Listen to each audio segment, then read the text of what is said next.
So we've been working with Passé Composé, and as you remember, Passé Composé has two parts. The conjugation of the helping verb, which is either être or avoir, and the past participle. Well, today we are finally moving on to Passé Composé with être. And être is a little bit different because the past participles have to match the noun in both number and gender. You're going, wait a minute, I've heard that before, but we did that with adjectives. Yeah, pretty much. It's the exact same process, but you are using the past participle. It's still part of the verb technically, but they are going to match the noun in number and gender just like an adjective would. So you're going, oh my goodness, okay, well how am I supposed to remember which ones go with être and which ones go with avoir? Well, pretty much all of them go with avoir. So that's your general rule. A sprinkling of verbs actually go with être. And there are some tricks to help you remember which ones go with it. One thing is that all the ones that go with être are things that can be done in a house. It's called maison d'être, the house of être.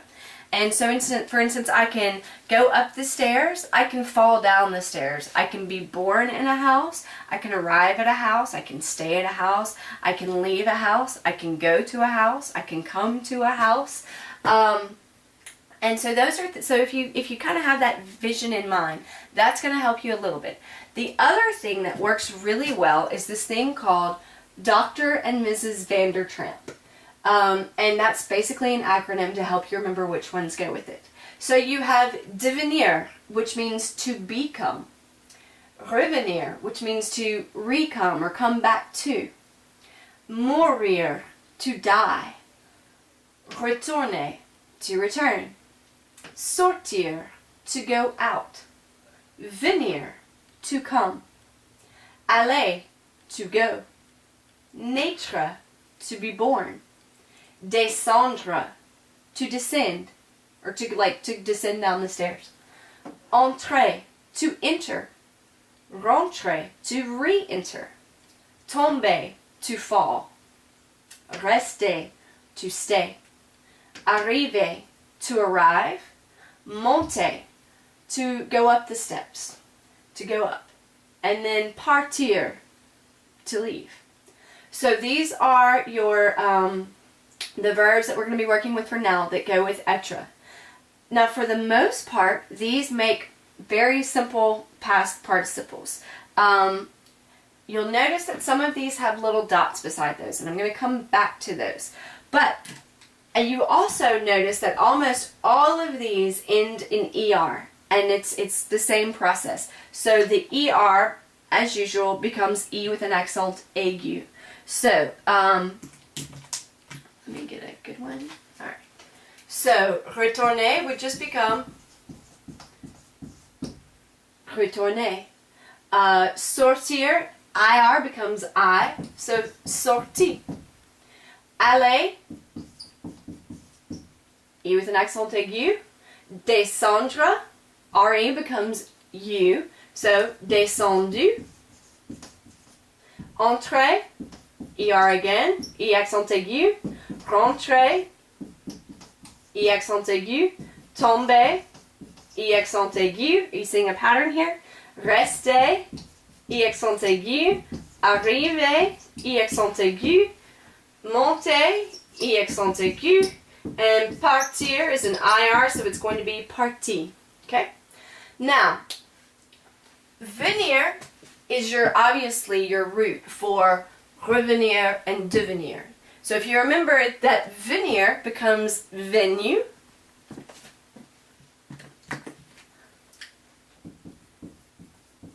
V-E-N-U, then all you do is add your prefix when you do the rest of those. So revenir would become revenu, and devenir would become devenu with a U. Mourir is a little bit different. It just becomes mort. Mort. And then naître becomes N-E with an accent aigu. So you have devenu, revenu, mort, retourné, sorti, venu, aller, né, descendu, entré, rentré, tombé, resté, arrivé, monté, and parti.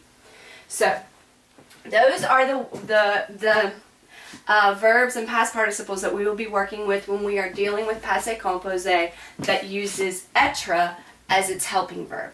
Now, the other thing that you've got to remember though, as I stated, these past participles have to match the noun in number and gender. Okay? And so just go back to that little helpful adjective chart that I've given you in the past. When you have masculine, feminine, and then you have singular and plural. So your chart, your ending for your chart, and this is the same for most adjectives as well. Your masculine ending, there isn't one. It's just generally the word. Okay, so no ending. But your masculine plural, you add an S to. Your feminine, you usually, if you need to make something feminine, you add an E. And if you need to make it feminine plural, you add an ES. Okay? So now let's synthesize all this and see what we can do. If I wanted to say, he is born, okay? And by the way, there's a French Christmas carol that goes with that as well. And it's called Il est né, and it's actually the Passé Composé of this. So he is born. He obviously is my subject pronoun.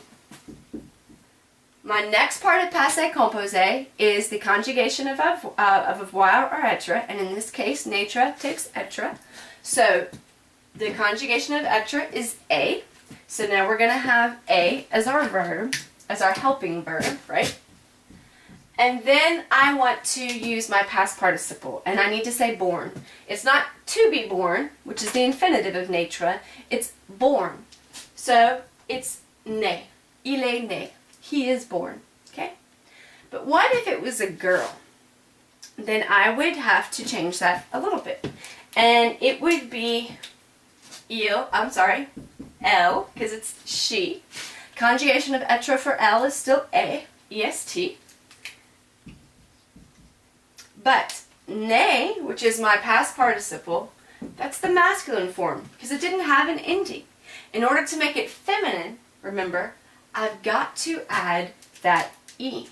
So instead of the masculine form, I'm going to add another E, and now it's feminine. And yeah, your accent only goes on that first E, because your E ending doesn't have an accent. Okay, it's just an ending. So even though these are pronounced the same, il est né, elle est née, they are spelled differently. And you often will see this word used when you are dealing with, when you see marriage announcements or obituaries, because, for instance, if they're saying their maiden name, so for instance, I don't really know very many people that have gotten married lately, but the maiden name or the name they were born with would be used. They would say nay whatever, and then whatever her married name is. So this is the same process. Now, let's say I wanted to say, now he died, he's born, now he's dead. So same exact process. The past participle for to die, which is mourir, is mort. So if it's masculine, there is no ending, and if it is feminine, then you add an E. So, and now here, this one is going to be pronounced a little differently, because you don't pronounce the T. Remember, you only pronounce really C, R, F, and L. So this would be il est mort. But the feminine, because it's got an E, I'm going to pronounce this last consonant. And so this is going to be elle est morte. So you hear that? Mort, morte. Okay? And that is where adding that E does become helpful. But let's say that it wasn't just one person. Let's say that it was more than one person. So, my subject pronoun, if I wanted to say plural, obviously my verb's going to have to change from is to are. Ils sont. Now, past participle, mort. But it was plural here.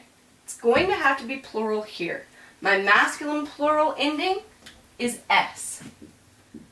Now it balances out. It's almost like algebra. I often equate teaching French to algebra with words, because you have to tweak all the little different parts in order to make it work. So, same process here. let's say that I wanted to make this plural.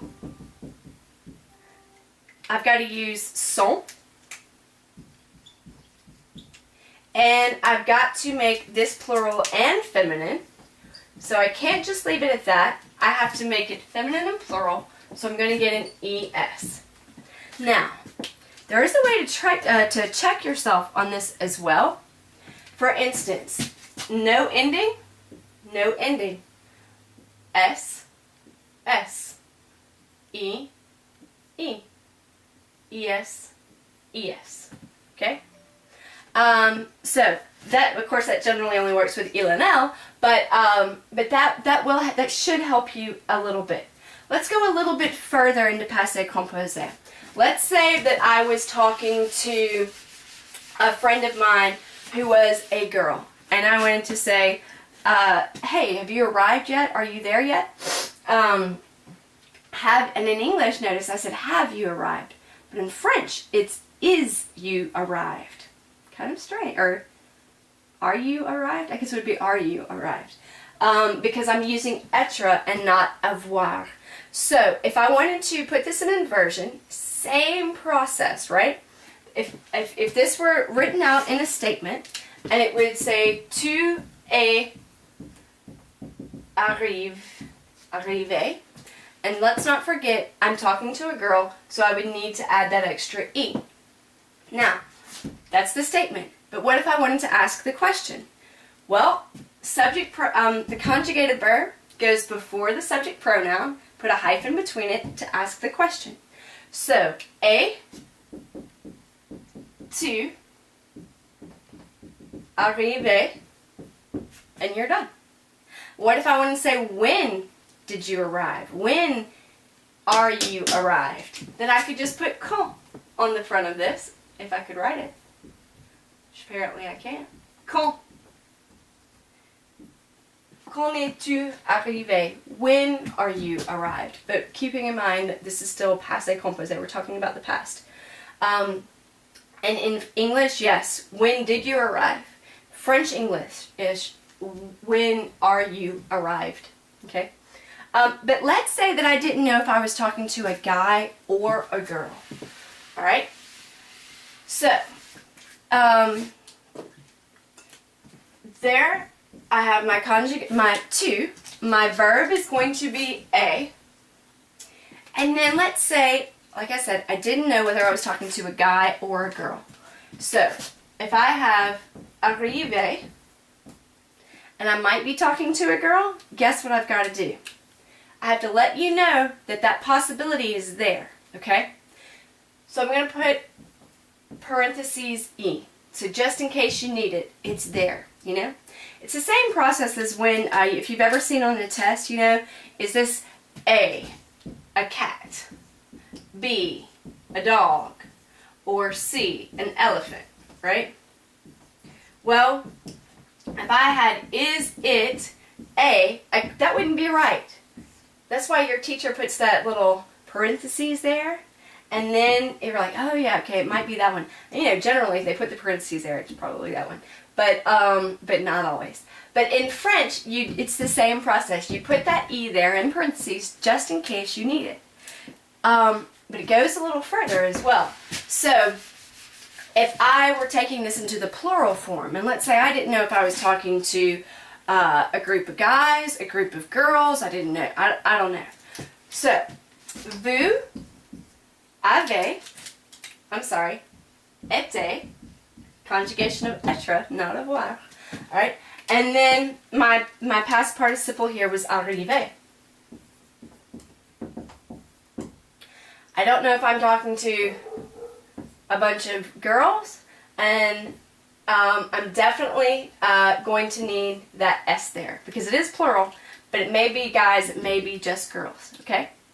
But also remember that vous can be the formal way. It can still be singular, but it's also formal. So if I didn't know if I was talking to a bunch of people or just one person, then that S would go in parentheses as well, okay? I know that's a lot of information, and it's just one of those things that you are really going to have to work with. Lots and lots, beaucoup of practice, alright? So this is your passé composé with avoir. Do not forget your Dr. and Mrs. Vandertramps. Do not forget that naître, venir, mourir, devenir, and revenir have irregular past participles. Do not forget that when you are dealing with passé composé with être, your past participle must agree with the noun in both number, which is singular or plural, and gender, which is masculine or feminine, and just like an adjective. And this little chart right here, beaucoup helpful. All right? Bonne chance.